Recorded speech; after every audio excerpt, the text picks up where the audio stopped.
सभी बड़ों को सादर जय जिनेन्द्र। सावधान। दीदी को प्रणाम, सबको सादर जय।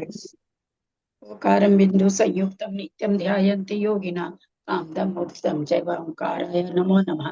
अविरल शब्द कनौका प्रक्षाली सकल भूतल कलंका विरूपासी तीर्था सरस्वती हरतुन दूरितम अज्ञानातिमिराधा नाम ज्ञानांजन शलाकया चक्षुरुन्मीलितं येन तस्मै श्री गुरुवे नमः। श्री परम गुरुवे नमः। परम्पराचार्य गुरुभ्यो नमः। सकल कलुषितवसकं श्रेषां परिवर्धकं धर्म संबंधकं धर्म जीवन प्रतिरोधकारकं पुण्य प्रकाश पापणार्थमिदं शास्त्रं श्री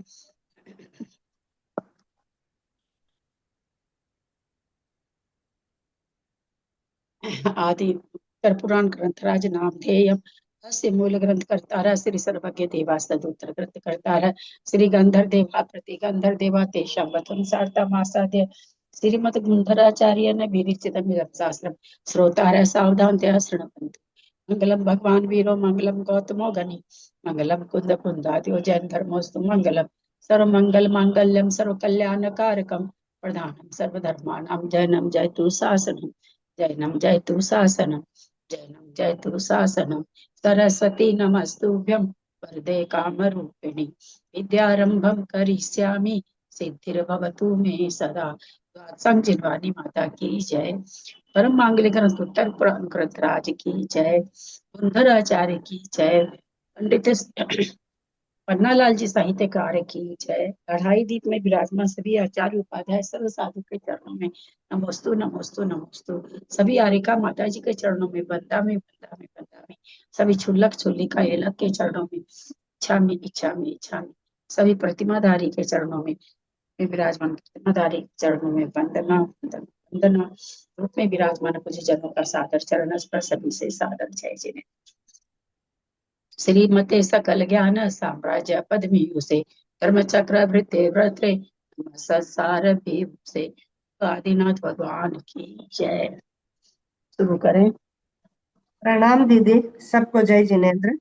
पृष्ठ संख्या 36 द्विपंचाशतम पर्व। इस प्रकार 49 के बाद, श्लोक नंबर 49 के बाद, इस प्रकार संसार, शरीर और भोग, इन तीनों के वैराग्य से जिन्हें आत्मज्ञान उत्पन्न हुआ है, लोकांतिक देवों ने जिनका उत्साह बढ़ाया है और चतुर्निकाय देवों ने जिनके दीक्षा कल्याणक का अभिषेकोत्सव किया है, ऐसे भगवान पद्म प्रभा निवृत्ति नाम की पालकी पर सवार होकर मनोहर नाम के वन में गए और वहां वेला का नियम लेकर कार्तिक कृष्ण त्रयोदशी के दिन शाम के समय चित्रा नक्षत्र में 1000 राजाओं के साथ आदर पूर्वक उन्होंने शिक्षा के समान दीक्षा धारण कर ली।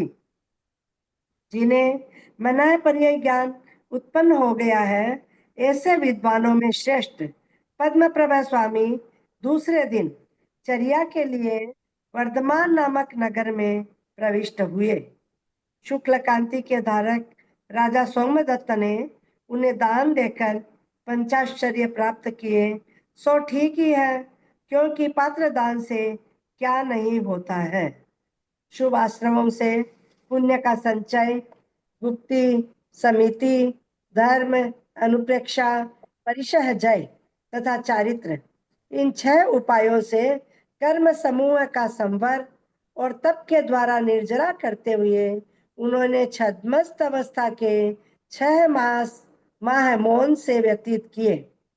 तदनंतर छपक श्रेणी पर आरूढ़ होकर उन्होंने 4 घातिया कर्मों का नाश किया तथा चैत्र शुक्ल पूर्णमासी के दिन, जबकि सूर्य मध्याह्न से कुछ नीचे ढल चुका था, तब चित्रा नक्षत्र में उन पर कल्याणकारी भगवान ने केवल ज्ञान प्राप्त किया। अभी जय उसी समय जिनेन्द्र कितना नंबर पेज है? पेज नंबर 37 और 4 37। लाइन के बाद है, 55 के बाद है। दीदी इसमें सब है ना, नक्षत्र सब के ज्ञान में सेम थोड़ी रहते हैं, गर्भ जन्म सब में। सेम आ रहा है क्या? इसमें तो सेम ही आया है। उसी समय इंद्रों ने आकर उनकी पूजा की। जगत का हित करने वाले भगवान वज्र चामर आदि 110 गणधरों से सहित थे। 2300 पूर्वधारियों से युक्त थे। 2,69,000 शिक्षकों से उपलक्षित थे। 10,000 अवधि ज्ञानी और 12,000 केवल ज्ञानी उनके साथ थे। कैसे तो इनकी गिनती किए होंगे। 16,800 विक्रिया रिद्धि के धारकों से समृद्ध थे। 10,300 मना पर्याय ज्ञानी उनकी सेवा करते थे और 9,600 श्रेष्ठवादियों से युक्त थे। इस प्रकार सब मिलाकर 3,30,000 मुनि सदा उनकी स्तुति करते थे। रात्रि सेना को आदि लेकर 4,20,000 आरिकाएं सब ओर से उनकी स्तुति करती थी। 3,00,000 श्रावक, 5,00,000 श्राविकाएं, असंख्यात देव देवियां और संख्यात तिर्यंच उनके साथ थे। देव देवियां तो असंख्यात और तिर्यंच संख्यात। इस प्रकार धर्मोपदेश के द्वारा भव्य जीवों को मोक्ष मार्ग में लगाते और पुण्य कर्म के उदय से धर्मात्मा जीवों को सुख प्राप्त कराते हुए भगवान पद्म प्रभा समेत शिखर पर पहुंचे। वहां उन्होंने 1 माह तक ठहर कर योग निरोध किया तथा 1,000 राजाओं के साथ प्रतिमा योग धारण किया। तदनंतर फागुन कृष्ण चतुर्थी के दिन शाम के समय चित्रा नक्षत्र, ये भी नक्षत्र सेम ही है ना? हाँ, तीनों में सेम ही नक्षत्र आया, चित्रा नक्षत्र ही। चित्रा नक्षत्र में उन्होंने समुच्छिन्न क्रिया प्रतिपाति नामक चतुर्थ शुक्ल ध्यान के द्वारा कर्मों का, दीदी अप्रतिपाति, ये जो इसका ये दूसरा नाम दिया ना, समुच्छिन्न क्रिया प्रतिपाति, चतुर्थ शुक्ल ध्यान के 2 नाम है ना। हाँ। क्रिया कर्मों का नाश कर निर्वाण प्राप्त किया। उसी समय इंद्र आदि देवों ने आकर उनके निर्वाण कल्याण की पूजा की। सेवा करने योग्य क्या है? कमलों को जीत लेने से लक्ष्मी ने भी जिन्हें अपना स्थान बनाया है, ऐसे उन्हीं पद्म प्रभा भगवान के चरण युगल सेवन करने योग्य है। सुनने योग्य क्या है? सब लोगों को विश्वास उत्पन्न कराने वाले इन्हीं पद्म प्रभा भगवान के सत्य वचन सुनने के योग्य है। और ध्यान करने योग्य क्या है? अतिशय निर्मल इन्हीं पद्म प्रभा भगवान के दिग्दिगंत तक फैले हुए गुणों के समूह का ध्यान करना चाहिए। इस प्रकार उक्त स्तुति के विषयभूत भगवान पद्म प्रभा तुम सबकी रक्षा करें। जो पहले सुसीमा नगरी के अधिपति, शत्रुओं के जीतने वाले अपराजित नाम के लक्ष्मी संपन्न राजा हुए, फिर तप धारण कर तीर्थंकर नाम कर्म का बंद करते हुए अंतिम ग्रैवेयक में अहमिंद्र हुए और तदनंतर कौशाम्बी नगरी में अनंत गुणों से सहित इक्ष्वाकु वंश के अग्रणी निज पर का कल्याण करने वाले 6वें तीर्थंकर हुए वे पद्म प्रभा स्वामी सब लोगों का कल्याण करें। इस प्रकार आर्ष नाम के से प्रसिद्ध भगवत गुण भद्राचार्य प्रणीत त्रिषष्टि लक्षण महापुराण के संग्रह में पद्म प्रभा भगवान के पुराण का वर्णन करने वाला 52वां पर्व पूर्ण हुआ। जय बोलिए पद्म प्रभु भगवान की जय। त्रिपंचाशतम पर्व, जिन्होंने जीवादि तत्वों को सत्व असत्व आदि किसी एक रूप से निश्चित नहीं किया है, फिर भी उनके जानकार वही है, ऐसे सुपार्श्वनाथ भगवान मेरे गुरु हो। धातकी खंड के पूर्व विदेह क्षेत्र में सीता नदी के उत्तर तट पर सुकच्छ नाम का देश है। उसके क्षेमपुर नगर में नंदीशेन नाम का राजा राज्य करता था। वह राजा बुद्धि और पराक्रम से युक्त था। उनके अनुचर सदा उसमें अनुराग रखते थे। यही नहीं, देव भी सदा उसके अनुकूल रहता था, इसलिए उसकी राज्य लक्ष्मी सबको सुख देने वाली थी। उसके दीदी शरीर इसमें देव में ना डबल मात्रा ऊपर में एक ही, तो उसका कुछ अलग मीनिंग होता है क्या? क्या बोल रहे हैं? देव के ऊपर मतलब डबल एक ही मात्रा है, मतलब 2 ए ही, तो उसका मतलब अलग होता है क्या? कहाँ पर? हाँ, यही नहीं, देव भी सदा उसके, देव माने भाग्य। हाँ, अच्छा, उसके शरीर की न तो वैद्य लोग रक्षा करते थे और न राज्य की मंत्री ही रक्षा करते थे। फिर भी पुण्योदय से उसके शरीर और राज्य दोनों ही कुशल युक्त थे। धर्म, अर्थ और काम, ये तीनों पुरुषार्थ परस्पर का उपकार करते हुए उसी एक राजा में स्थित थे, इसलिए ये उस राजा का उपकारीपना ही था। शत्रुओं को जीतने वाले उस राजा नंदीसेन को जीतने की इच्छा सिर्फ इस लोक संबंधी ही नहीं थी, किंतु समीचीन मार्ग की रक्षा करते हुए इसके परलोक के जीतने की भी इच्छा थी। इस प्रकार वह श्रीमान तथा बुद्धिमान राजा बंधुओं, मित्रों तथा सेवकों के साथ राज्य सुख का अनुभव करता हुआ शीघ्र ही विरक्त हो गया। वह विचार करने लगा कि यह जीव दर्शन मोह है तथा चारित्र मोह है, इन दोनों मोह कर्म के उदय से मिली हुई मन वचन काय की प्रवृत्ति से कर्मों को बांधकर उन्हीं के द्वारा प्रेरित हुआ चारों गतियों में उत्पन्न होता है। अत्यंत दुख से तरने योग्य इस अनादि संसार में चक्र की तरह चिरकाल से भ्रमण करता हुआ भव्य प्राणी दुख से दूषित हुआ कदाचित कालादि लब्धियां पाकर अतिशय कठिन मोक्ष मार्ग को पाता है, फिर भी मोहित हुआ स्त्रियों आदि के साथ क्रीड़ा करता है। मैं भी ऐसा ही हूँ, अतः कामियों में मुख्य मुझको बार बार धिक्कार है। मैं समस्त कर्मों को नष्ट कर निर्मल हो ऊर्ध्वगामी बनकर सबका हित करने वाले सर्वज्ञ निरूपित निर्वाण लोक को नहीं प्राप्त हो रहा हूँ, यह दुख की बात है। इस प्रकार विचार कर उत्तम हृदय को धारण करने वाले राजा नंदीसेन ने अपने पद पर सज्जनोत्तम धनपति नामक अपने पुत्र को विराजमान किया और स्वयं अनेक राजाओं के साथ पाप कर्म को नष्ट करता हुआ बड़े हर्ष से पूज्य अरनंदन मुनि का शिष्य बन गया। तदनंतर 11 अंग का धारी होकर उसने आगम में कही हुई दर्शन विशुद्धि आदि 16 कारण भावनाओं के द्वारा तीर्थंकर नाम कर्म का बंद किया और आयु के अंत में संन्यास स्मरण कर मध्यम ग्रैवेय के सुभद्र नामक मध्यम विमान में अहमिंद्र का जन्म धारण किया। वह उसके शुक्ल लेशा थी और 2 हाथ ऊंचा शरीर था। 405 दिन में श्वास लेता था और 27,000 वर्ष बाद आहार ग्रहण करता था। उसकी विक्रिया रिद्धि अवधि ज्ञान बल और कांति सप्तमी पृथ्वी तक थी तथा 27 सागर उसकी आयु थी। इस प्रकार समस्त सुख भोग कर आयु के अंत में जब वह पृथ्वी तल पर अवतीर्ण होने को हुआ, तब इस जम्बूद्वीप के भारतवर्ष संबंधी काशी देश में बनारस नाम की नगरी थी। उसमें प्रतिष्ठ महाराज राज्य करते थे। सुप्रतिष्ठ का जन्म भगवान ऋषभ देव के इक्ष्वाकु वंश में हुआ था। उनकी रानी का नाम था पृथ्वी सेना था।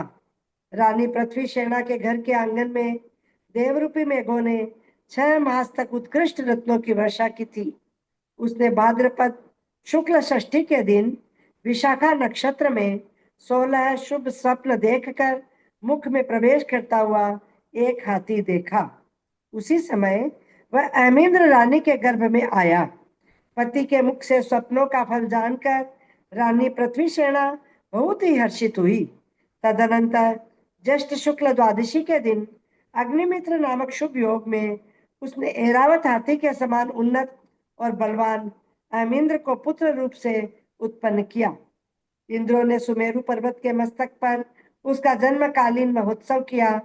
उसके चरणों में अपने मुकुट झुकाए और सुपार्श्व ऐसा नाम रखा। पद्मप्रभ जिनेन्द्र के बाद 2000 करोड़ बीत जाने पर भगवान सुपार्श्वनाथ का जन्म हुआ था। उनकी आयु भी इसी अंतराल में सम्मिलित थी। उनकी आयु 20 लाख पूर्व की थी और शरीर की ऊंचाई 200 धनुष थी। वे अपनी कांति से चंद्रमा को लज्जित करते थे। इस प्रकार उन्होंने यौवन अवस्था प्राप्त की।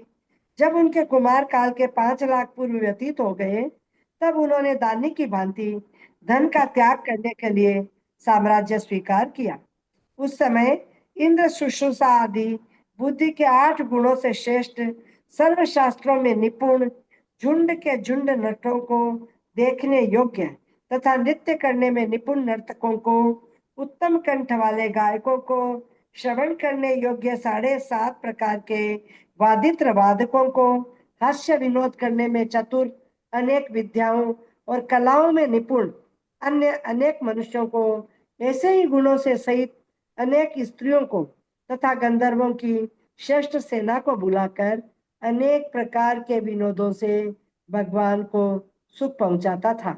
इसी प्रकार चक्षु और कर्ण के सिवाय शेष 3 इंद्रियों के उत्कृष्ट विषयों से भी इंद्र भगवान को सुखी रखता था।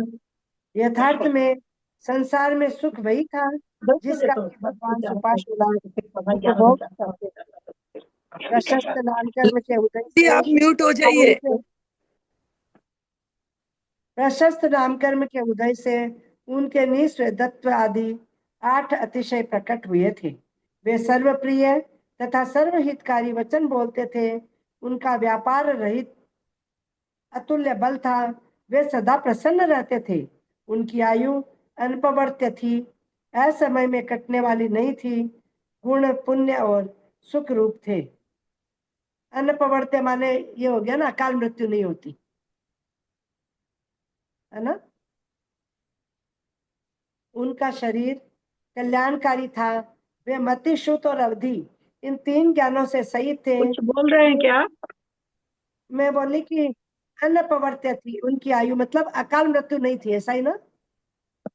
अनपवर्त्य ये है। हाँ, अनपवर्त्य जिसका अकाल मरण नहीं होता। हाँ, ठीक है। प्रियंगों के पुष्प के समान उनकी कांति थी। उनके अशुभ कर्म का अनुभाग अत्यंत मंद था। शुभ कर्म का अनुभाग अत्यंत उत्कृष्ट था। उनका कंठ मानव मोक्ष, स्वर्ग तथा मानवोचित ऐश्वर्य की कंठी से ही सुशोभित था। उनके चरणों के नखों में समस्त इंद्रों के मुख कमल प्रतिबिंबित हो रहे थे। इस प्रकार लक्ष्मी को धारण करने वाले उत्कृष्ट ज्ञानी भगवान सुपार्श्वनाथ अगाध संतोष सागर में वृद्धि को प्राप्त हो रहे थे, जिनके प्रत्याख्यानावरण और संज्वलन संबंधी क्रोध, मान, माया, लोभ इन 8 कषायों का ही केवल उदय रह जाता है। ऐसे सभी तीर्थंकरों के अपनी आयु के प्रारंभिक 8 वर्ष के बाद देश संयम हो जाता है। इसलिए यद्यपि उनके भोगोपभोग की वस्तुओं की प्रचुरता थी, तो भी वे अपनी आत्मा को अपने वश रखते थे। उनकी वृत्ति नियमित थी तथा संख्यात गुणी निर्जरा का कारण थी। जब उनकी आयु 20 पूर्वांग कम 1 लाख पूर्व की रह गई, तब की, मुझे ध्यान नहीं है कितना पढ़ना, देख लीजिएगा त्रिशला जी। पूर्व की रह गई, तब किसी समय ऋतु का परिवर्तन देखकर वे समस्त पदार्थ नश्वर हैं, ऐसा चिंतन करने लगे। उनके निर्मल सम्यक ज्ञान रूपी दर्पण में काल लब्धि के कारण समस्त राज्य 30 तक ही पढ़ना है आपको, 30 तक पढ़ना है। सेंटेंस पूरा करती हूँ। राज्य लक्ष्मी छाया की क्रीड़ा के समान नश्वर जान पड़ने लगी। 38 हुए हैं, आगे कोई ले लीजिए। हाँ, मैं क्या है पेज नंबर? Page number 41, 41।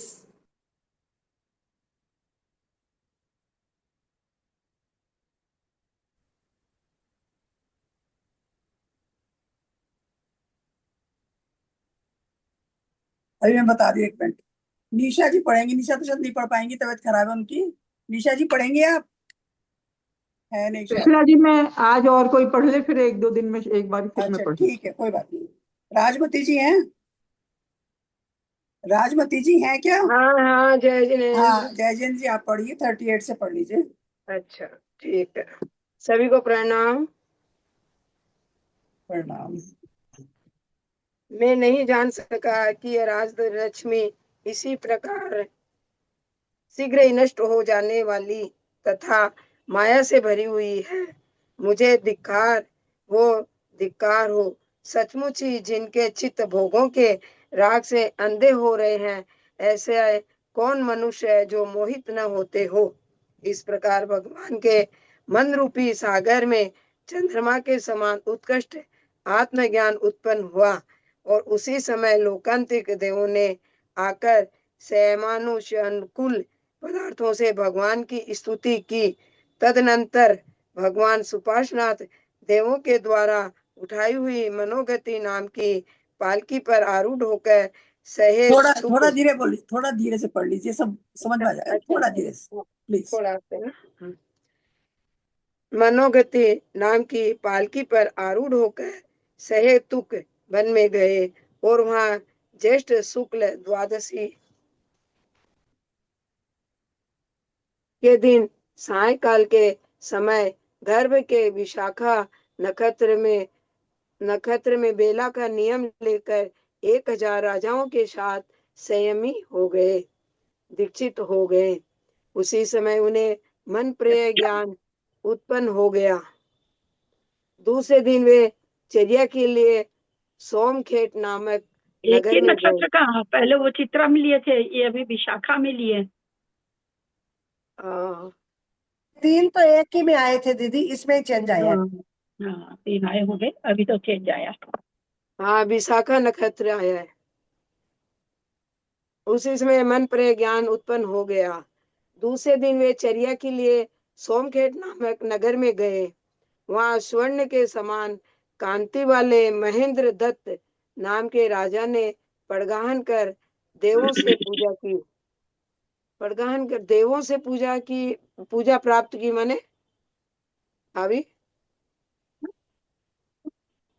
माने पड़गाहन कर देवों से पूजा प्राप्त की, माने पंचाक्षर होता है ना भाई, अच्छा उसके देव लिए के क्या? द्वारा तो होता है।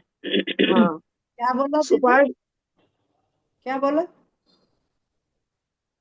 देवों प्रथम से पूजा। महादिन क्या होता है, तीर्थंकर का तो पंचाक्षर की वृष्टि होती है ना, तो पूजा ही तो हो गई देवों के द्वारा। हाँ हाँ हाँ। सुपार्श्वनाथ भगवान छद्मस्त अवस्था में 9 बरस तक मौन रहे। तदनंतर उसी सहेतुक वन में 2 दिन के उपवास का नियम लेकर वे शीरीष वृक्ष के नीचे ध्यानारूढ़ हुए। वही फाल्गुन कृष्ण षष्ठी के दिन सायकाल के समय गर्भावतार के विशाखा नक्षत्र में उन्हें केवल ज्ञान उत्पन्न हुआ। उसी में हुआ, माने जो में जन्म हुआ था, नियम लेकर बैठे थे, उसी विशाखा नक्षत्र में उनका केवल ज्ञान उत्पन्न हुआ, जिसमें देवों ने उनकी पूजा की। वे बल को आदि लेकर 95 गणधरों के से सदा घिरे रहते थे। 2030 पूर्वधारियों के अधिपति थे। 95 पूर्वधारियों के अधिपति थे।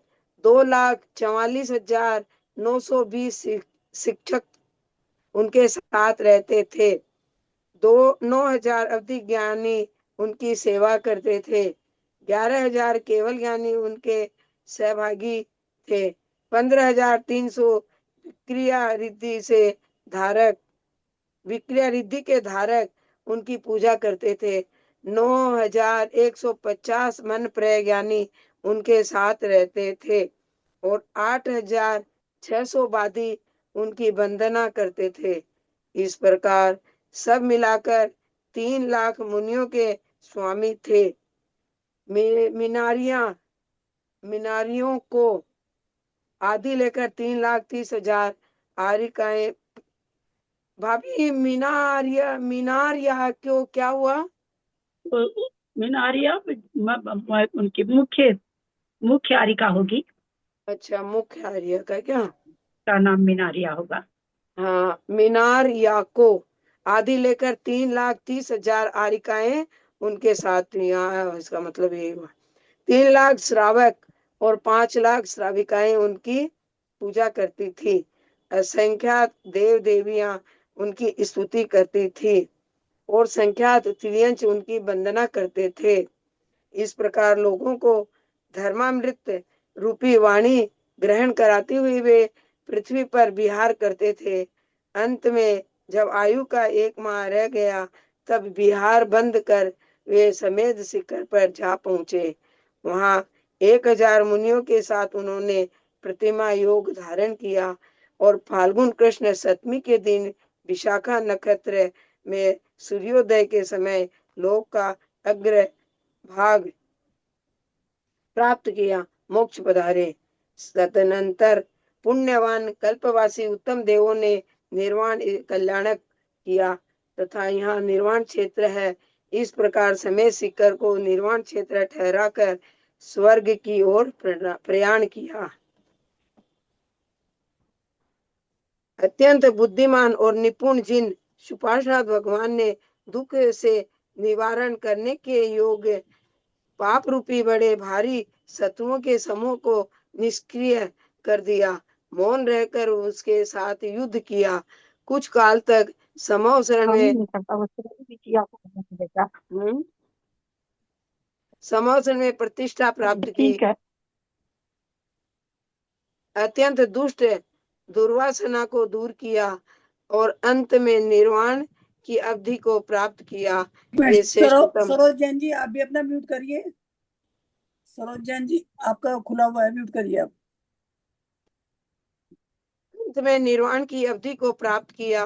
वे श्रेष्ठतम भगवान सुपार्श्वनाथ हम सब परिचितों को चिरकाल के लिए शीघ्र ही अपने समीपस्थ करें। जो पहले भव में क्षेमपुर नगर के स्वामी तथा सबके द्वारा स्तुति करने योग्य नंदी सेन राजा हुए, फिर तपकर नव ग्रीवेकों के में से मध्य के ग्रीवेक में अहमिंद्र हुए। तदनंतर बनारस नगरी में शत्रुओं को जीतने वाले और इक्ष्वाकु वंश के तिलक महाराज सुपार्श हुए। वे सप्तम तीर्थंकर तुम सबकी रक्षा करे। इस प्रकार आर्ष नाम से प्रसिद्ध भगवत गुण भद्राचार्य से प्रणीत सृष्टि लक्षण महापुराण संग्रह में सुपार्श्वनाथ स्वामी का पुराण वर्णन करने वाला 53वां पर्व समाप्त हुआ। छोटे छोटे पर्व है क्या बताओ।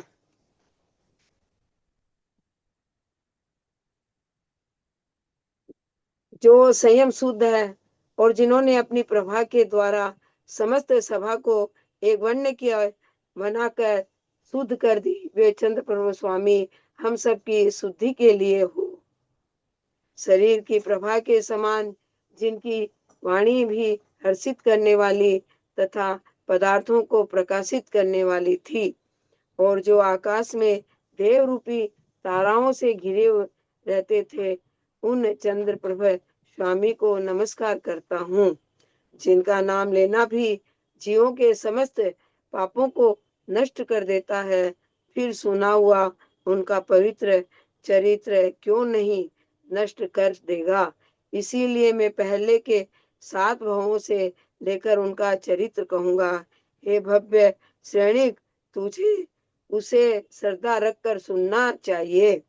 दान पूजा तथा अन्य कारण यदि सम्यक ज्ञान से सुशोभित होते हैं तो वे मुक्ति के कारण होते हैं, और चूंकि वह सम्यक ज्ञान इस पुराण के सुनने से होता है, अतः हित की इच्छा करने वाले पुरुषों के द्वारा अवश्य ही सुनने के योग्य है। परंतु भगवान ने अनुयोगों के द्वारा जो 4 प्रकार के सूक्त बतलाए हैं, उनमें पुराण प्रथम सूक्त है। भगवान ने इन पुराणों से ही सुनने का कर्म बतलाया है। धर्म, अर्थ, काम और मोक्ष पुरुषार्थ का उपदेश देने वाले भगवान ऋषभ देव आदि के पुराणों को जो जीभ कहती है, जो कान सुनते हैं और जो मन सोचता है, वही जीभ है, वही कान है और वही मन है, अन्य नहीं। इस मध्यम लोक में इसमें सुप्त वही हो गया क्या, प्रथमानुयोग द्वितीय यही हुए क्या, कर्णानुयोग चरणानुयोग? तो प्रथमानुयोगी तो हुआ ना, इस ये तो शास्त्र जी। दीदी को बोलने दो ना। हाँ हाँ,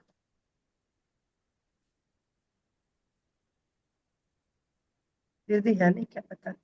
क्या बोल रहे हैं? मैं बोली सुप्त आया ना, सुप्त शब्द यहाँ पे।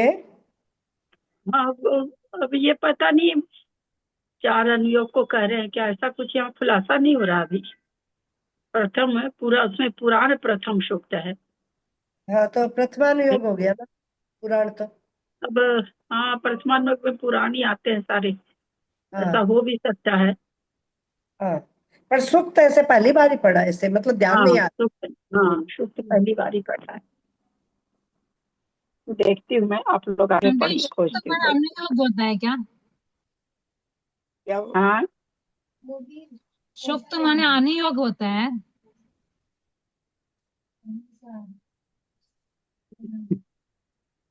चलिए पढ़िए, आगे पढ़िए, मैं बताती हूँ थोड़ी देर में। अच्छा, हाँ ठीक है। इस मध्यम लोक में वही जीव है, वही कान और वही मन है, अन्य नहीं। इस मध्यम लोक में एक पुष्कर द्वीप है, उसके बीच में मानुषोत्तर पर्वत है। वह यह पर्वत चारों ओर से वलय के आकार गोल है तथा मनुष्यों के आवागमन की सीमा है। उसके भीतरी भाग में दो सुमेरु पर्वत है, एक पूर्व मेरु और दूसरा पश्चिम मेरु। पूर्व मेरु के पश्चिम की ओर विदेश क्षेत्र में सितोदा नदी के उत्तर तट पर एक सुगंधी नाम का बड़ा भारी देश है, जो कि योग्य किला, वन, खाई, खाने और बिना बोए होने वाली धान्य आदि पृथ्वी के गुणों से सुशोभित है। उस देश के सभी मनुष्य क्षत्रिय, वैश्य और शूद्र वर्ण में विभक्त थे तथा नेत्र विशेष के समान स्नेह से भरे हुए सूक्ष्म पदार्थों को देखने वाले एवं दर्शनीय थे। उस देश के किसान तपस्वियों का अतिक्रमण करते थे, अर्थात उनसे आगे बढ़े हुए थे। जिस प्रकार तपस्वी ऋजु अर्थात सरल परिणामी होते हैं, उसी प्रकार वहाँ के किसान भी सरल परिणामी भोले भाले थे। जिस प्रकार तपस्वी धार्मिक होते हैं, उसी प्रकार किसान भी धार्मिक थे, धर्मात्मा थे अथवा खेती की रक्षा के लिए धर्म धनुष से सहित थे। जिस प्रकार तपस्वी बीत दोषों से रहित होते हैं, उसी प्रकार किसान भी बीत दोष निर्दोष थे अथवा खेती की रक्षा के लिए। दोष माने क्या होता है?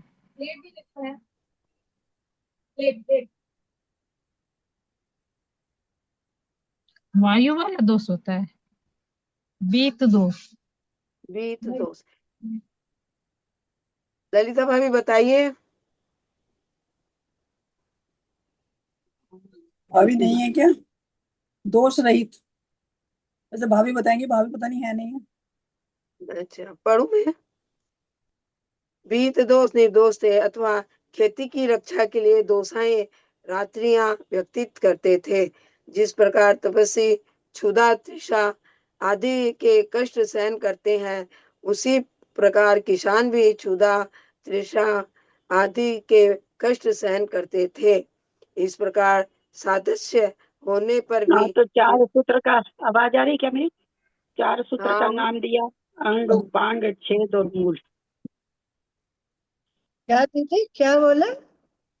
अंग, उपांग, अंग में हाँ 11 अंग आ जाएगा, उपांग हाँ में आपका वो आ जाएगा, सारे जो आता ना, औपपादिक जीव जी विभाग प्रज्ञा, जम्बूदिक प्रज्ञपति, ये सब जो आता है, सूर्य ग्रह प्रज्ञपति, चंद्र प्रज्ञपति, ये उपांग में। अच्छा, छेद सूत्र में आ जाएगा जो इनके लिए, मुनि महाराजों के लिए जो होता है, व्रत, कल्प, व्यवहार सूत्र ऐसे करके है इनके लिए, ये ज्यादा मुनियों के लिए ज्यादा होता है। और मूल सूत्र में नंदी, अनुयोग, द्वार सूत्र आदि, दैत्य, कालिक ऐसे कर रही है। ये है चार सूत्र का नाम दिगंबर में, दिगंबर बात। भाभी सूत्र नहीं था, सुक्त था, सूत्र शब्द नहीं था। हाँ, सूक्त सुक्त था। को, सूक्त का इन्होंने कहा कि सूक्त, हाँ, सूक्त सूत्र को प्राकृतिक भाषा में सूक्त कहा जाता है। अच्छा, तो अंग उपांग और क्या बताया दो आपने? मैं तो हटा भी दी। अच्छा ठीक है, ठीक है। अच्छा दीदी, ये जो 45 पेज पे फर्स्ट वाला सेंटेंस है ना, वो नहीं समझ में आ रहा है। अंग, उपांग, नंदी और वैताली। नंदी और वैताली हाँ, क्या? क्या कहाँ पूछ रही हैं? 45 पेज का पहला सेंटेंस। 45 पेज, पेज ही नंबर नहीं है मेरे इसमें। 45, 44, 45 का पहला पहला ही ही है, पहला ही 2 लाइन। जिस प्रकार तपस्वी बीत दोषों से रहित होते, ये कह रहे हैं। हाँ हाँ उसी प्रकार किसान भी बीत दोष निर्दोष थे, अथवा खेती की रक्षा के लिए दोषाएं रात्रियां व्यतीत करते थे। जिस प्रकार तपस्वी क्षुधा तृषा आदि के कष्ट सहन करते हैं, उसी प्रकार कहाँ गया सोचता वो भी नहीं बीत आता। दोस्त उसी का ही प्रकार पूछ रहे हैं भाभी। हाँ, ये बीत दोष तो वही तो ना, बीत माने जो बीत गया है वैसा होना चाहिए। बीत दोष माने दोष से रहित होते हैं। बीत दोष का ही मीनिंग आगे दे रखे हैं, दोषों से रहित होते। बीत गए दोष जिसके, है ना। हाँ बीत दोष मतलब जिसके दोष बीत गए हैं, यानी खत्म हो गए हैं। अच्छा निर्दोष। हम्म और 2 शाही पढ़ूं? क्या होता है? खेती की रक्षा हाँ, के लिए 2 शाही रात्रियां व्यतीत करते थे। खेती के रक्षा के लिए रात्रियां, दोषाएं का मतलब रात्रि भी होता होगा, अच्छा, 2 ऐसा शाही माने रात्रियां। हाँ, ठीक हाँ, है। रात्रियां होता होगा। पढ़ूं?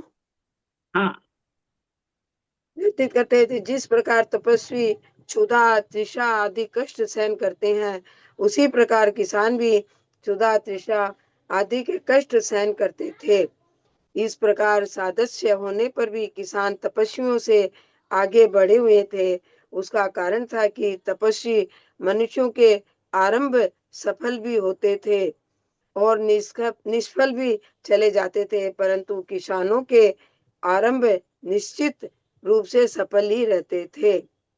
वहां के सरोवर अत्यंत निर्मल थे, सुख से उपभोग करने के योग्य थे, कमलों से सहित थे, संताप का छेद करने वाले थे, अगाध गहरे थे और मन तथा नेत्रों को हरण करने वाले थे।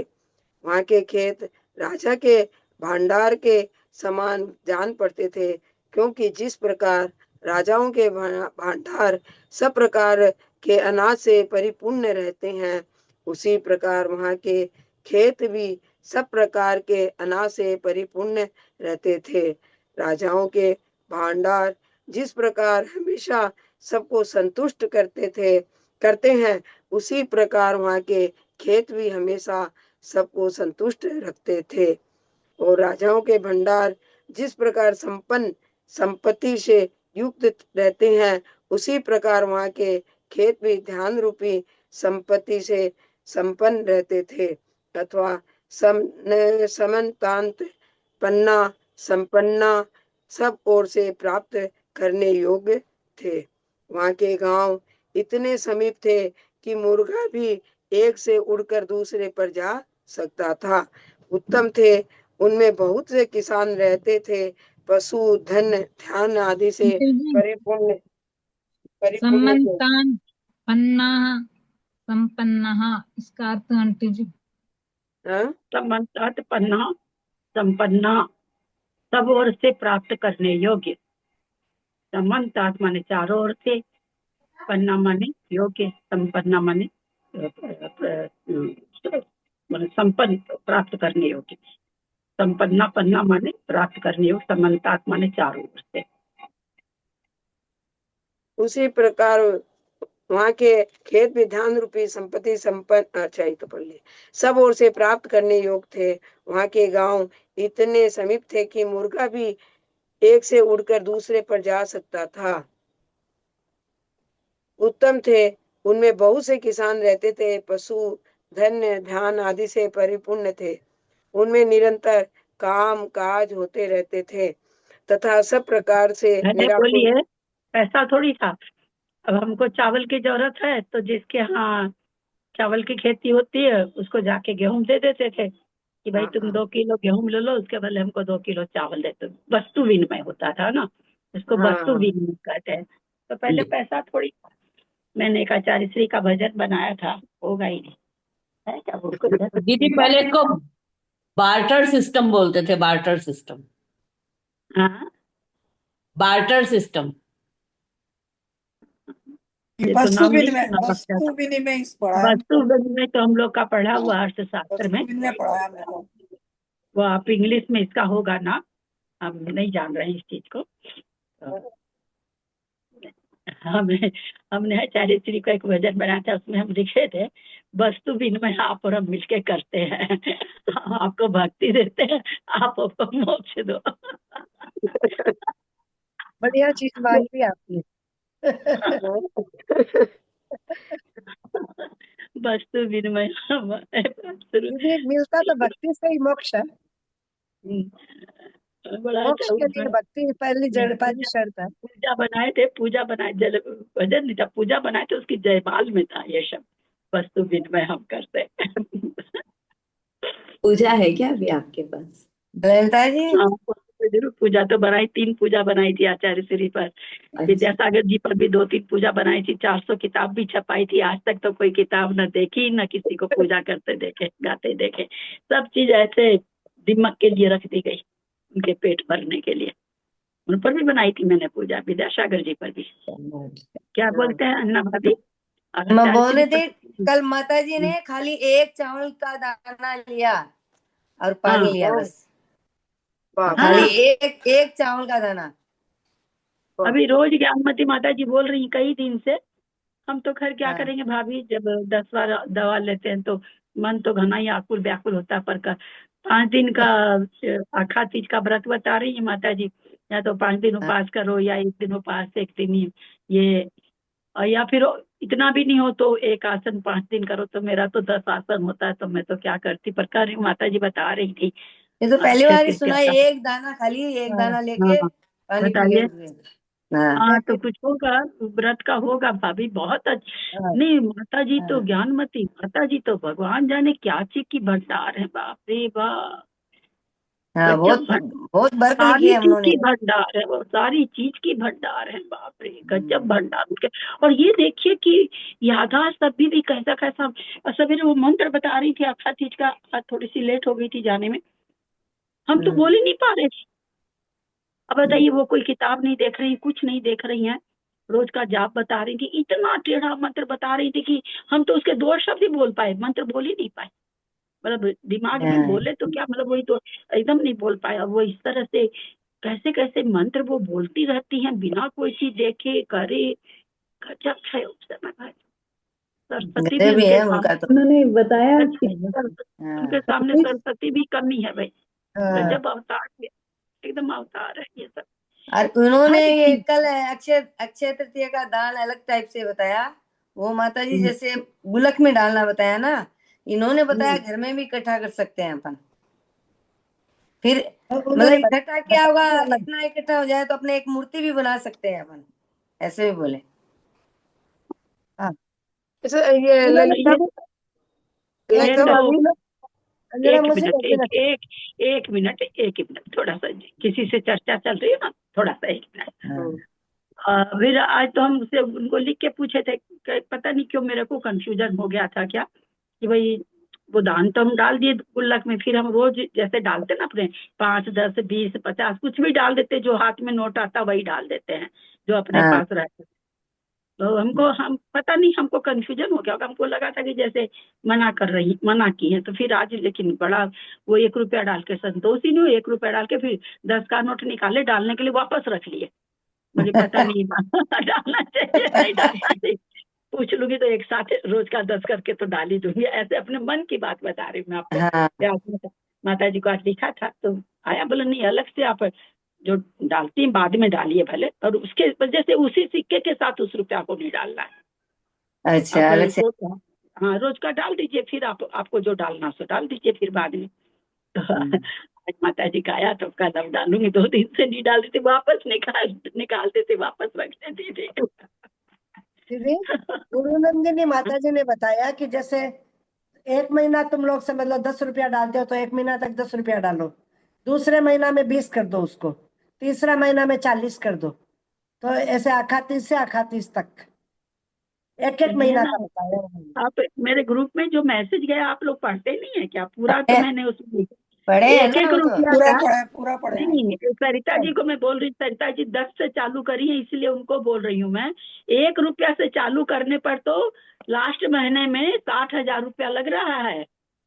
नहीं वैसे नहीं बोल रही, इन्होंने बताया जो बता रही हूँ, गुरु नंदिनी जी ने जो उन्होंने बताया। बताया तो हाँ तो उन्होंने 1 रुपया बताया। हम लोगों ने हाँ पूछा मैं कि भाई बोली भी थी ना जब 1 रुपया से, मैं बोली भी थी बीच में, फिर माता जी से बात करने की टाइम नहीं रही। 1 रुपया मैं से बोली भी रोज थी बोली थी 1 रुपया से करना है। तो आखिरी मौसी 3 महीने में, एक महीना 500 रहेगा 15,000, एक महीना 1,000 रहेगा 30,000, एक महीना 60 रहेगा 60,000 होगा, तो 15,000 इस 30,000 60, लास्ट के 3 महीने में आएगा। 1 रुपया से शुरू करेंगे तब, अब और दीदी 10 से उन्होंने शुरू तो करेंगे तो हर इसको दिन 10 से शुरू करेंगे तो 10 गुना कर दीजिए। जो 15,000 आ रहा है वो 1.5 लाख आएगा। नहीं, उन्होंने हर दिन चेंज कराया ना, इन्होंने 1 महीना से चेंज कराया है। 1 महीना 10 ही डालना है, दूसरा महीना में 20 डालना है, हाँ ऐसे। हाँ तो ये भी हाँ, ऐसे ही बोले ना, 1 महीना 1 रुपया और दूसरे महीना 2 रुपया, ऐसे ही बताए है ना माता जी ने भी। वही तो बात कर रहे हैं ना सरिता हाँ जी, पहले महीने में 1 रुपया, दूसरे महीने में 2 रुपया पूरा महीना, तीसरे महीने में 4 रुपया, दुगना दुगना करना है, चौथे महीने में 8, फिर 16, फिर 32, फिर 64, फिर 128, फिर 256, फिर 512, फिर 1024, फिर 2048 एक दिन में। तो 12 महीना के हुए क्या ये? हाँ हाँ, ओ आंटी एक 2048 एक रुपया रुपया हाथ में हमारे यहाँ कैसे मंदिर में उठेंगे है। दीदी? अपने कलकत्ता में तो खैर हमको लगता है प्राय लोग उत्कृष्ट वाला ही ले रखे हैं, और यहाँ भी एक लोग लिया। हम लोग मतलब थोड़ा सा वही लगा कि उसको गुल्लक में ही डालना, कोई सोचे भाई, हमने लिखा भी कि माता जी जैसे मुंगेर वगैरह में और भी कई जगह ना गांव में जो मंदिर बनते हैं तो पूरा रुपया नहीं आता वहां पर। अब मंदिर में 5-7 लोग अगर लिए हैं तो लास्ट महीने में 60,000 देखिए तो करीब 4 लाख रुपया हो जाता है इकट्ठा। तो भाई हम लोग किसी मंदिर में भेज दे जहाँ कमी हो, तो बोली नहीं गुल्लक में ही डालना है। तब फिर मतलब हम तो भाई उत्कृष्ट नहीं किए, फिर मध्यम में आ गए। नहीं, कर लेने वाले उत्कृष्ट भी लिए हम लोग के यहाँ के मंदिर में भी लिए हैं। दीदी उत्कृष्ट में क्या था? तो उत्कृष्ट में वही था, एक महीने में 1, दूसरे महीने में 2, तीसरे महीने अच्छा में 4, वैसे। चौथे महीने में डबल डबल करते जाना है। हाँ हाँ। अच्छा दीदी, ये जो मध्यम में माता जी जो एक चावल खा के व्रत किए ना, ये इतने तप करती है, इनोसी निष्क्रिय सब व्रत कर लिए इन्होंने। इन्होंने अभी या पिछली बार 64 व्रत किए थे, 48 व्रत निर्जला किए थे, उसमें 8 दिन पानी लिया खाली। 64 नहीं 48 किए थे। 48 किया उसमें अक्कामण जी के 48 उपवास किए थे। और 8 दिन खाली पानी लिया उसमें, हाँ 40 हाँ दिन बिना बिना पानी किया। होता है, एक एक आदमी देखिए क्या होता है, मतलब देखा गया है एक एक जीव उपवास बहुत अच्छा कर लेता है, एक एक जीव स्वाध्याय बहुत अच्छा कर लेता है, एक एक जीव माला खूब जप लेता है, खूब मन लगता है माला में, है ना। एक मतलब एक एक जीव है कि समाई की करने में उसका बहुत मन लगता है। जब जाके देखो ध्यान में बैठे मिलेंगे, चाहे वो माता जी हो, चाहे महाराज जी हो, चाहे श्रावक हो। तो जब जाके देखेंगे कोई कोई श्रावक भी होते, जब जाके देखो वो ध्यान मगन ही रहेंगे। ऐसा नहीं कि मुनि महाराज माता जी ही करते हैं, तो यही अपना अपना होता है। अब प्रसन्न सागर जी किए ना भाई, सब मुनि, कोई कोई मुनि महाराज एक उपवास भी, आचार्य श्री विद्यासागर जी से उपवास नहीं होता था, एकदम नहीं करते थे वो, ऐसा लोग बोलते हैं उनसे उपवास नहीं होता था। बहुत से मुनि महाराज उनसे उपवास एकदम नहीं होता है। हाँ इस पर एक बार चर्चा भी चली थी कि क्या हुआ, आचार्य श्री बताए थे, देखिए मुझे याद नहीं आ रहा कि एक मुनि महाराज, 2 मुनि महाराज, छोटे एक बड़े रहेंगे ना भाई, 2 मुनि महाराज हैं दीक्षा के हिसाब से। तो जो छोटे वाले मुनि, बड़े वाले मुनि महाराज थे तो उनसे उपवास नहीं होता था दीक्षा में। जो छोटे बड़े की बात करें, दोनों मुनि महाराज थे, और छोटे वाले बहुत उपवास करते थे। तो आज मेरे को जहां तक, मैं गलत हो सकती हूँ, मेरे को जहां तक याद आचार्य श्री ने कहा था कि जो उपवास करके किसी मतलब जैसे मान लीजिए 8 उपवास का नियम लेके बैठे हुए, जो वो ज्यादा पूज्य हो जाता उस समय उस बड़े वाले मुनि महाराज से। ऐसा मेरे को ध्यान आ रहा, भाभी मैं गलत हो सकती हूँ, पर इस पर चर्चा बहुत हुई थी कि भाई कोई मुनि महाराज से बड़े हैं, तब पद में बड़े हैं, और उनसे एक भी उपवास नहीं होता है। एक महाराज छोटे हैं लेकिन बहुत तप संयम करते हैं।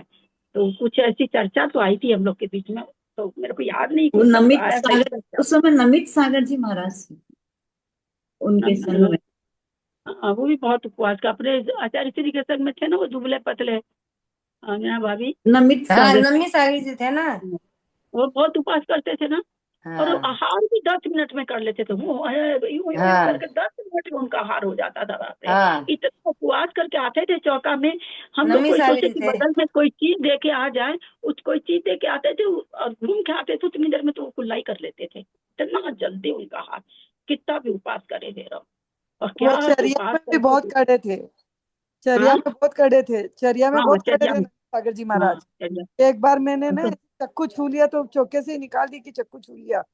मतलब चौके में ही महाराज जी का आहार चल रहा था और पता नहीं मैंने किस बात के लिए चक्कू छू लिया, तो मतलब तुरंत निकाल दी कि बाहर ही निकलो, आप टच क्यों किए इसे? आचार्य श्री के चौके में चाकू अगर हाथ में भी ले लेते हैं तो फिर वो लेते ही नहीं हाँ, हैं। वो चीज हम लोग ऐसे घूम के केला छीन लेते थे, सो तो नहीं लेते थे। वही तो चक्कू बोल तो रही हूँ कि बहुत। वैसा कुछ भी कर लेते ना तो नहीं लेते थे, मतलब जैसे उस के आने के बाद चौका में कोई भी तैयारी करते हैं उस संग में, तो वो लोग लेते नहीं हैं। अभी तक तो वही था, अब का मैं नहीं जानती हूँ कुछ बदलाव हो तो। थोड़ा कल थोड़ा करते चेंज हो थे। रहा है लेकिन इतना नहीं हो रहा, वो है तो वैसे ही, थोड़ा थोड़ा चेंज हो रहा है।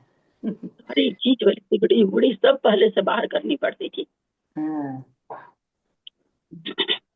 कल दीदी मैं वहां वीर सागर जी महाराज के पास थी ना, तो हाँ। वहां पर क्या हुआ, वहां पर भी एक अभी 3 जो नई दीक्षा दिए थे वीर सागर जी कुंथलगिरी में, उनमें उन हम्म। एक महाराज जी का आहार अपने चौके में हुआ था कल। तो अच्छा। कल अखातीस थी तो इतनी भयंकर भीड़ की, मतलब रूम छोटा छोटा और मतलब 500 आदमी लगभग घुस गए होंगे, ऐसी भीड़, मतलब एकदम धक्का मुक्की, एकदम कुछ समझ नहीं आ रहा था। तो खाली चम्मच गिर, मतलब पीछे से किसी ने धक्का दिया, जो आहार दे रहा था उसकी चम्मच गिर गई, महाराज जी ने अंतराय कर लिया उसका, मतलब जिससे फिर मेरे है तो बहुत, वही मूलाचार में लिखा हुआ तो वही है। हाँ वही फिर तो बहुत फिर फिर सीधी विकल्प हुआ तो फिर फिर मैं गई। सीधी सी बात है कि सबसे वहाँ ये भी लिखा हुआ है, खाली यही नहीं लिखा हुआ कि हाँ चम्मच गिर सहना, गई तो आप बताएं। वहाँ ये भी भाई सब महाराज का एक जैसा शरीर नहीं होता, हाँ सबका शरीर सहना नहीं। एक जैसा नहीं होता। महाराज जी ने तो उसको मूलाचार कोई पढ़ के प्रायश्चित सुनाई ले वो लेते लाइन, होंगे। हाँ। मूलाचार पढ़ के सुनाई कल वो लाइन फिर। अच्छा फिर वो महाराज, हम्म। मैं आ गई भाई, मतलब अब पश्चाताप करके फिर खाना खा के वापस गई कि एक बार देखूं महाराज जी को, मतलब जैसे। तो गई तो महाराज जी एक पैर पे ऐसे खड़े और एक पैर को थोड़ा ऊंचा किए हुए सामायिक कर रहे थे। और इतनी गर्मी में आपको क्या बताऊं, जब हम लोग आहार दे रहे हैं ना तो ऐसे लगता है अपन के सुसुई निकल गई, इतना पसीना नीचे बह जाता था, मतलब पाँव से बह बह करके, ऐसी भयंकर गर्मी में। और फिर सुबह पहले उन लोग वो पढ़ते हैं, स्वयंभू स्तोत्र पढ़ते हैं। हाँ फिर अच्छा। छत पे जाके देखा तो छत पे स्वयंभू स्तोत्र पढ़े हैं खड़े होकर के, वापस वैसे के वैसे ही। मतलब और आज फिर केस लॉन्च भी कर लिया, तो मतलब ऐसा कैसे ऐसा है, ऐसा है कविता जी, अभी नहीं कर्म गलाएंगे तो गलाएंगे कब, हमको जवाब चला। दीजिए। महाराज जी ने यही बोला, सेम बात बोली, बोला अब हम अभी जवान है, अभी हम कर सकते हैं इन चीजों को, आगे आगे पता नहीं शरीर की शक्ति कितनी रहेगी, बोला अभी तो हम करेंगे ही करेंगे, क्यों नहीं करेंगे। धर्म सागर जी महाराज थे, आचार्य धर्म सागर जी, हाँ बोलते कभी वो अपने पास माला और लौंग तक नहीं रखे, हाँ, वो वो तो कंकड़ पत्थर रखते थे। से थे। अपने टेबल पर इतने कंकड़ रखते थे, उससे माला गिनते थे। बताइए, हाँ हाँ देखिए कैसे निष्प्रिय साधु सब होते हैं। और अब तो हाँ अपने मतलब सोना की माला भी रहती है। कैसे निष्प्रिय साधु थे बोलिए, हम तो सुन के हाँ दंग रह गए। बोले कंकड़ से नमो का। एक महाराज जी को किसी को अच्छा भाई साहब बता रहे थे 104 बुखार, तप रहे हैं तब, और फिर भी बैठे हुए थे माला जपने में। तो जैसी भाई साहब बता रहे थे, हमने टोक से महाराज जी इतना क्या, इतना फीवर में थोड़ा सा आराम कर लीजिए, इतनी जल्दी क्या। तो बोला जल्दी ही तो है, हाँ जल्दी महाराज। ही तो है। हाँ बोले जल्दी ही तो है।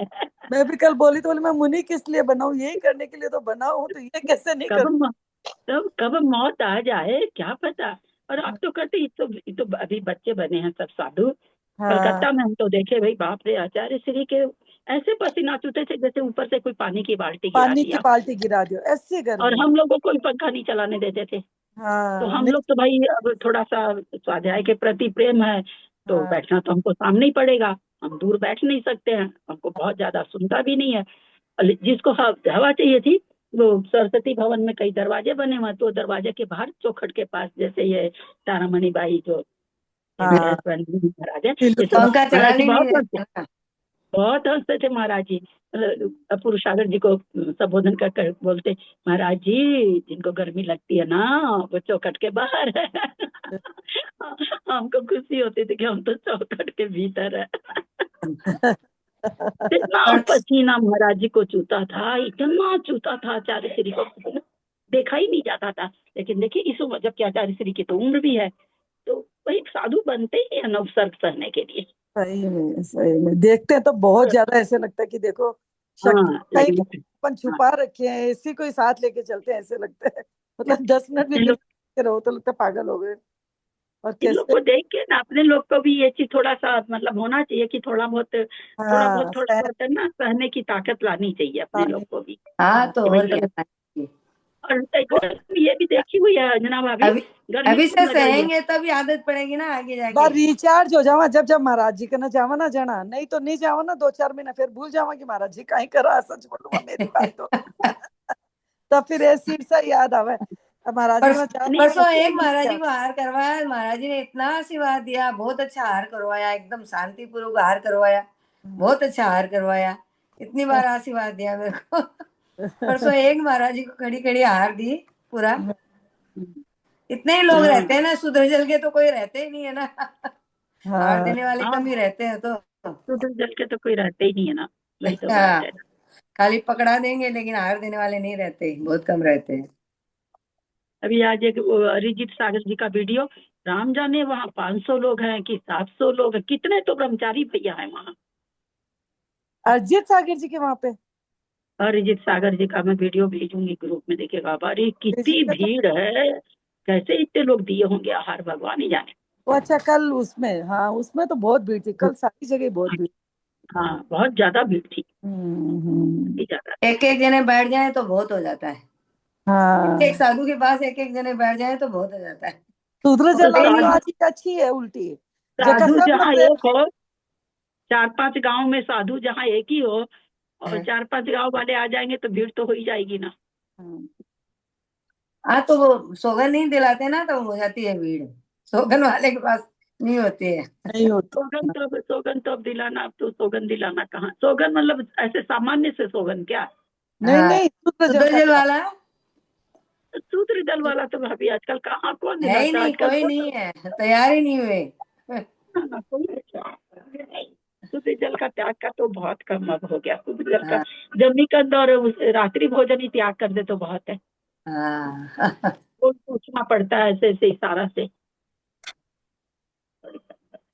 दीदी आप लोग धन्य भाई, सबको ये आखा- अक्षय तृतीया को आहार दे करके आए, आप लोग की अनुमोदना ही करके हम लोग तो पुण्य कमा लेते हैं, जो जो लोग नहीं दिए हैं। चलिए पढ़िए। अच्छा भाभी मैं अपराध पूछ तक रही पहुंच थी, गया क्या माता जी लोग को सब। समय हो गया, हाँ हाँ बोलिए, समय हो चुका, हाँ क्या बोल रहे हैं। अंजना हम भाई पूछ पूछ रहे थे कि माता जी तो जैसे हम पहुंच गए बाहर तो। गए, अभी भी है मैं तो बाहर से हाँ, ही आई हूँ, पहुंच तो गया तब क्या करें फिर, मद्रास। रुपया कैसे चढ़ाए? मद्रास आ गई ना कल। हाँ, ओ कल अड़े देर का गया पूनमलाई हाट। ओ चलो बढ़िया बढ़िया। हाँ, परसों क्या रात बोल में रहे, पूछा कल बढ़ दिया है। हाँ हाँ क्या बोल रहे राजमती जी। ये हम बोल रहे थे जैसे हम बाहर जाते हैं, अभी भी जाना है, 3 तारीख को जाएंगे, तो वो बाहर जाने से फिर कहाँ चढ़ाएंगे रुपया? बाहर वहाँ जाने से आप बाहर मंदिर में जाएंगी तो मंदिर में डाल दीजिएगा, नहीं जाएंगे तो एक अपना पाउच में जमा करते जाइए, यहाँ वापस आएंगे तो मंदिर में डाल दीजिएगा। माने फिर वो ये सब एक, तो सब पूछ लिया ये सब तो सब पूछ लिया माता जी से, हो गया सब। अच्छा नहीं मैं और नहीं थी तो यहाँ पे गई जेठ हुई थी का तो। महीना, जेठ का महीने तो सब ग्रुप पे सारा चीज गया हुआ है। जेठ का महीना 2 है, तो वो 2 महीना तक एक ही जैसी रकम चढ़ेगी। दो उत्कृष्ट है तो भी 2-2 रुपया चढ़ेगी, मध्यम है तब भी 2-2 रुपया चढ़ेगी, और जघन्य कोई लिया तब जघन्य का तो 1 साल तक 1-1 रुपया है रोज। तो 2 महीने एक ही जैसे रकम चढ़ेगी, एक ही जैसे रकम में डालेगी। इस बार तो उसमें जेठ फिर 2 है अपना ना, अलग से और चढ़ा सकते हैं? हाँ उसके अलावा अलग भी चढ़ा सकते हैं। हाँ जैसे मैंने अभी 1-1 रुपए चढ़ाया, लेकिन जैसे रोज जैसे आहारदान में रोड में निकालते हैं वो अलग निकाल दिए, हाँ महावीर वो भगवान तो, के, हाँ वो तो अलग है, वो महावीर अलग डाल भगवान सकते के हैं। जितना भी ऊपर डालते हो डालिए, मैंने उसके सामने वाले में तक 1 रुपया डाला, वही हाँ पूछ रही। बस, हाँ वही चीज वैसे ही करना। क्या टाइम हो गया क्या? प्रणाम दीदी, हाँ वो मंत्र मैं माता जी का सुना देती हूँ, एक सेकंड। अच्छा सुनाइए। तो शास्त्री जी एक सेकंड आप। शब्देवाय नमः। ओम श्री शब्देव भरत बाहुबली स्वामीभ्यो नमः। ओम श्री शब्देव भरत बाहुबली स्वामीभ्यो नमः। नहीं नहीं, इसके पहले अब आएगा, अब आ रहा आखा आखा तीज का जो आ रहा टेढ़ा टेढ़ा सा बोलिए। हाँ अब अक्षय तृतीया व्रत जो 5 दिन का, उसका मंत्र बोलेंगे। ओम ह्रीम श्रीम क्लीम ऐं ओम ह्रीम श्रीम क्लीम ऐं श्री आदिनाथ तीर्थंकराय श्री आदिनाथ तीर्थंकराय गौमुख यक्ष चक्रेश्वरी अक्षी सहिताय नमः स्वाहा। गौमुख यक्ष गोमुख सहिताय नमः गोमुख यक्ष स्वाहा। चक्रेश्वरी अच्छी सहिता है। वही ना कहते, थोड़ा कठिन है, नहीं ऐसे हो नहीं सकता याद जल्दी से। लंबा है तो यक्ष लिख के के नाम है। पढ़ के भलाई बोलो। यक्ष यक्षी के नाम है, गोमुख यक्ष चक्रेश्वरी। हाँ, जो भी मतलब एकदम झट से याद नहीं होता, क्योंकि हाँ। ऐसा कभी मंत्र जपे नहीं है ना, तो ये सब जल्दी से मुंह पे आता नहीं है।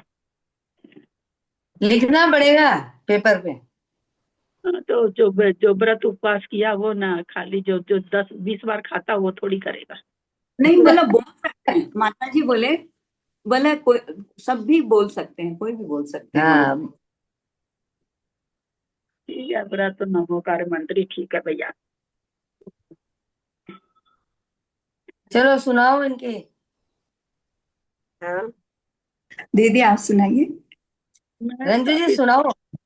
मेरा आप गला सुनाओ। भी थोड़ा रंजू आप ही भाई गाइए। सुनाओ। जी जी टाइम हो गया ना, बंद विराजमान करते हैं। एक मिनट।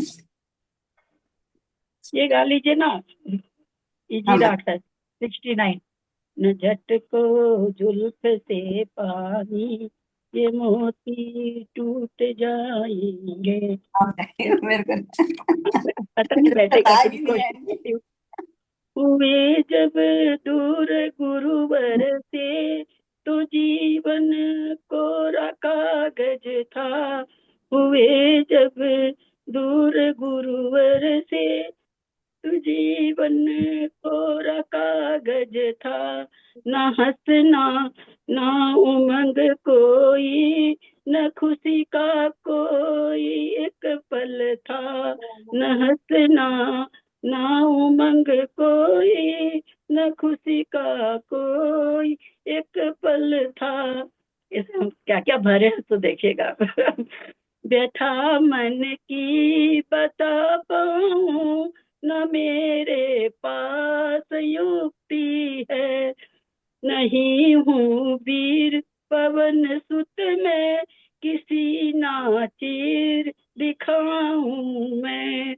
नहीं शब्दों के वो मोती जो भावों को बता पाए। ये पीड़ा गहन है ऐसी जो किसी के समझ न आए। न हंसना ना उमंग कोई, न खुशी का कोई एक पल था। न कोई ऐसा दिन बीता आंखें थी नहीं छलकी। न कोई ऐसा दिन बीता। आचार्य श्री चले गए थे, एक्सीडेंट हो चुका था, घर में पड़ी थी, तब ये मैंने भजन बनाया था। कड़ा देख के याद आया। न कोई ऐसा दिन बीता कि आंखें थी नहीं छलकी। नहीं है दोष नैनों का बताती ये कसक उर की। पहले तो 2 दिन 4 दिन हुआ कि भाई 2 दिन के बाद दर्शन करेंगे, फिर 3 दिन के बाद करेंगे। अब हुआ क्या, दिनों की गिनती गुरुवर महीनों से हुई ऊपर। गुरु दर्शन तो होंगे ही ये मलहम बनी जख्मों पर। ना हंसना ना उमंग कोई, न खुशी का कोई एक पल था। दिवस जो चरणों में बीते वो यादें हैं पीयूष माने अमृत। वो यादें हैं पीयूष भरी उमड़ती यादें जब मन में आंखें ये चमक उठती। तभी मानो एक अद्भुत सी क्रिया इस काया में होती। बगिया मन की खिल जाती, उमंगों की सुगंध होती।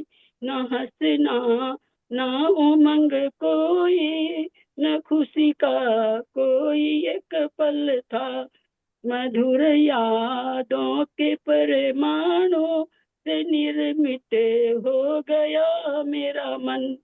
आती मुस्कान चेहरे पर थिरक उठता है सारा तन।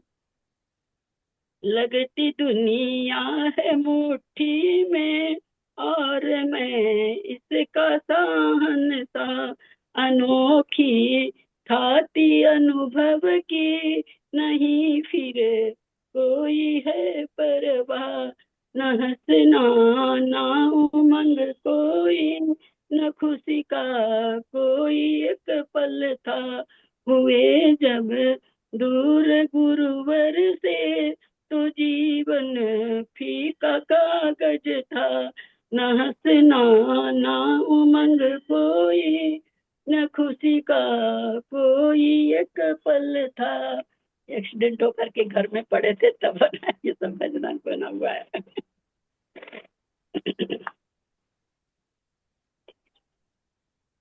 जावानी के ज्ञान से तुझे लोकालोक सुवादी मस्तक चढ़ो सदा दे तू लोग। हे जिनवादी भारती तो जब दिन रहन जो तेरा शरणा गए तो पावे सुख। देव भजु अरहंत को गुरु से हो निर्ग्रंथ। दया कर्म पालन सदा यही मोक्ष का फल। तो सत्संग जिनवानी माता की जय। 9 बार